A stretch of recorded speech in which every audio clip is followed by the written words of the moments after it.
When looking for the right small business to buy, first thing I always tell folks to do, see if you find a business that you like. And I don't mean to be trite, but if you hate to get up and go to work every day, you got a problem. I don't care what kind of business it is. And on the other hand, if you enjoy the business and like doing what you are doing, you'll find you can not only do better at that, but there's a better chance of hitting a home run with that. Just like you wouldn't buy a house you don't like, or a car you don't like, or hopefully marry a woman you don't like. Hopefully you're going to do what you like to do. I'll suggest you do the same thing looking at a business. Project yourself in that business and see if it's something you'd be proud to own and pleased to say that's what you do to make a living for yourself and your family. We're going to be talking a lot about how to find a business, because when you look at it, the first step, that's the first obstacle. And we're going to turn that turbulent zone into a stepping stone by looking at business. Because the first premise is, how do you find a business for sale? You ride all around town, there's not a sign in the window or the door that says business for sale. That's like the real estate business. This is totally different than the real estate business. If I'm listing a property with real estate, I put the largest sign I possibly can on the bridge, put balloons out. I want the world to know it's for sale. Put it on the internet, exactly, do a walk through the house. In our business, selling a business, you don't want anybody to know a business for sale. So it's very confidential. That's the first major difference between real estate and business brokerage, is confidentiality. You don't want the employees to know the business is for sale. You don't want customers to know it. You don't want vendors to know it. You don't want the bank to know it. You don't want the landlord to know it. You sure don't want competitors to know it. Now, there's an appropriate time that every one of those will know and be brought into the transaction and transition, but not at first. And so marketing a business is confidential. Biz Buy Sell is the largest marketplace in the world, and we're going to talk a lot about that a little bit further down, but we use them extensively to market our business. And we do what we call blind advertising. For instance, if I had a convenience store for sale, the ad on Biz Buy Sell may say convenience store, great location, well established, major highway, $1.4 million in sales, 600,000 owner's benefit, been in business 15 years, owner retiring, call Sunbelt, or call the individual broker that has it listed. Now, it doesn't tell you which business it is. You have to contact the broker, or you have to follow up on the sale and talk with the seller if it's a for sale by owner process. And so that confidentiality is both good and bad. If you're just looking on your own, you say, well, where do I find the businesses for sale? Take advantage of what's in the marketplace and check with either a business broker. There's a member of the International Business Brokers Association. There's a California Association of Business Brokers. There's Texas Association of Business Brokers, Florida Association. These folks all have professional training, and they may have a real estate license as well as a business brokerage license. But I'm very comfortable recommending any of those folks to you. Buyers pay no fees, so there's no cost at all to contact the broker that has that business listed and get further information from them and perhaps go see the business. And we're going to be talking about that.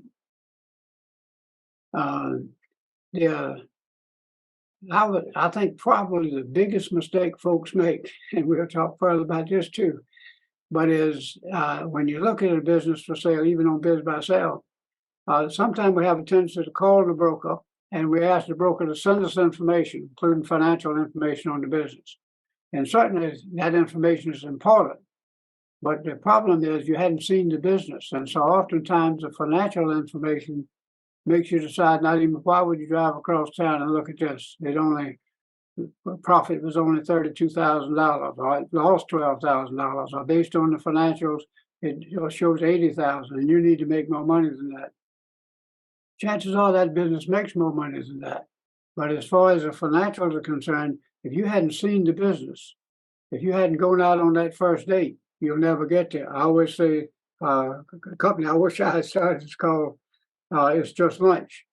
I think that's a great idea. They just no financial investment, very little, but buyers and sellers that are interested in buying and selling at least meet each other and have an opportunity to have that preliminary first date. You'll never get married if you don't go out on a first date. But on that first date, we either look at the business and we either interested enough to get more information on it, or we say, nope, this is not for me. Now that I've seen this, I'm not interested in this business. Because your chances are much better that you'll buy a business that you like. There's a pretty good chance you're not going to buy a business that you don't like. And you can't make those important decisions without seeing the business. And so one of the things I always tell my brokers that I'm training and folks that we do in the seminars, go look at the business. Meet with the broker. Let him give you the information on the business. And confidentially, maybe after hours, set up a walkthrough of the business and take a look at it. Meet the seller. Let the seller present the business to you and see if you get a good feel for that. That business has obviously been making the seller a living for 3 to 5, 15, 20 years, however long it's been in business. It'll probably make you a living too if it's the right business for you. And if you meet with the seller, there's a better chance a little bit later as we move through due diligence, the seller may help finance part of the business acquisition. And if they've met you and you've met them, there's a much better chance of putting a deal together after we put a relationship together and after you've seen the business and feel comfortable it's something that would work for you and your family. The other thing you do is in going to biz buy sell or the broker, you're looking at businesses that are where the seller has already determined they want to sell the business. If somebody doesn't want to sell, very little chance they're going to sell because that's how they're making a living to their business now. But around 10 to 15% of businesses are always for sale. Now, interestingly enough, one of the main questions I want to ask somebody is why you're selling.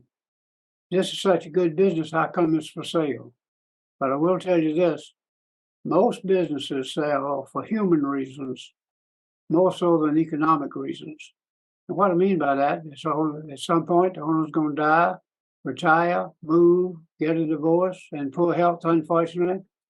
Owns 2 or 3 locations and can run 1 or 2 better than he can 3 or 4 and decide to sell 1 or 2 of those. But it does offer the opportunity to buy an existing business that's already up and running and already has trained employees and customer base and already has a proven cash flow rather than just a performer. The for sale by owner market, which also is listed in biz buy sell, you can talk directly to that owner of the business.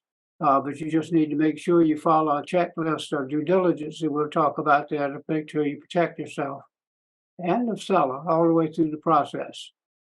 And we'll talk a little bit about the process of buying a business.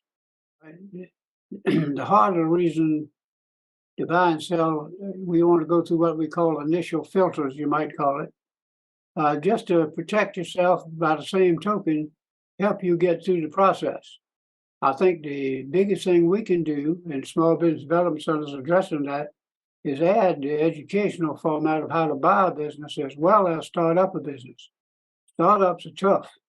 You got to get folks to quit going where they've been going to buy that product or service and come to your store or come to your business.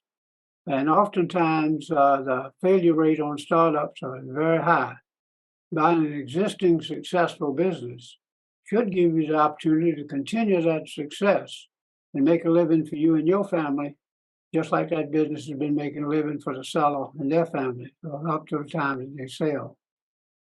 Looking at the business, the advantage of buying existing business is what I talk about most of the day, is that the right size and range for you.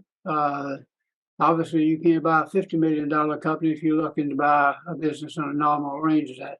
Most of our buyers have from $50,000 to $150,000 that they can put down on a business.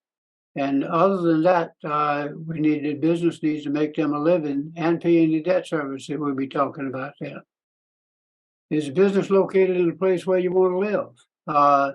Oftentimes, a lot of folks move and transitions in different places. And on Biz by Sale, you can look at what's for sale in that area of the type of businesses that you're looking for.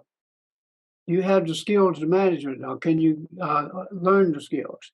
Now, one good thing on buying an existing business, as part of the deal, we're going to require that the seller train and transition us in new management with the acquisition. So you got the person who knows more about that business than anybody in the world is going to work with you to help you succeed. And particularly if they'll lend you some of the money to buy it, then you and them have a vested interest in the continued success of the business. I like owner financing. I like at least part of it. In fact, the SBA many times requires a seller to hold back at least 10% of their acquisition cost as part of the transaction and as part of the deal. And we'll talk about that a little bit more. Does it fit your lifestyle? Is it a business you see and feel that you could grow? Because one of the key things of SBDC is to help a business build and grow to be even more successful. And do the earnings of business provide you an acceptable living? I'll talk about that a little bit more too, but you can use this as a pretty good rule of thumb. I found this works. Most businesses will throw off to the owner somewhere between 10 and 15 to 20% of gross sales. And I'll come back to that with some examples in a little while. But why is a seller selling the business? Like I said, we always want to know that. That's an important factor. And it's important as far as the price, terms, and conditions of the business from your standpoint as both buyer and seller. After you've identified some businesses of interest to you, call or email the broker for more information. I'll put an asterisk right there now. Go see the broker. If it's a business you're interested in, don't just say, send me the financial information, because the financial information has been done with one purpose, minimize taxes. It has not been done to show how much the business is making for multiple of earning sales value. Almost always the tax return has been done to minimize taxes. So if you're interested at all, go see the broker about that business, and then go see the business. Let the broker set up a meeting with you and the seller confidentially. It doesn't cost anything. Meet after hours or on the weekend at a time that you can meet confidentially, or off-site if you need to at the broker's office. Let the seller present the business to you and see if it's a fit for something that would work for you and your family. Gives you an opportunity to ask the seller more questions that'll come up. And if you meet at the business, look at all this equipment, look at all the inventory, look at the way the business has been set up over the years, and get a good feel for it. If it's something that would work for you to do something that's important to make a living for yourself and your family. Your initial assessment, look at the market itself, look at competition, look at the location, the lifestyle. The main thing is, what would you do to improve the business? You learn just enough, though, to filter that out. If it's not the right business for you, okay. We had one visit there that gives us some information, though, that gives us an opportunity to compare that business to other businesses and opportunities we're looking at. And you can't learn everything right now, but it's only preliminary due diligence. But when you think about it, somebody says, how do I know I'm going to be successful in this business? It's just like, how do I know you're going to be successful in that job? Oftentimes we change jobs, change locations, change houses, sometimes change husbands and wives. Things just change as we go through life. And out of that business sale can come a real good business opportunity for you to take that business and improve it based on what you do running it with your management. Does the business have a good positive reputation? That's important, and they're looking at that. And oftentimes we can get some preliminary read on that on the website. For most every business now has a website. If it doesn't, that's a good way to improve the business, is do a website. Does it have a good reputation? What about its competitive situation? Does it have a strong customer base established? Does the business have recurring customers and revenue? That can be a big issue right there. And everything's not a one-off sale. You have recurring revenue based on that relationship with that customer. The company's top 5 consultant customers account for a lot of its revenue. What you're looking for there is a situation that can be good or can be bad with what's called a concentration of customers. In other words, if you got 40, 50% of your business based on one customer, that's great as long as you keep that customer. But if you lose that customer, boy, it can make a huge difference in that business. So there's some ways to address that when you're buying a business, and that is to tie the seller into maintaining that relationship and helping you maintain that business. Does it have a fragmented customer base and suppliers? So no concentration, goes on both sides, customer base and suppliers. And yet there are sales growth coming from the right places. Are sales seasonal in that particular business? It have some regular steady sales. There's an old saying in our business that the trend is your friend.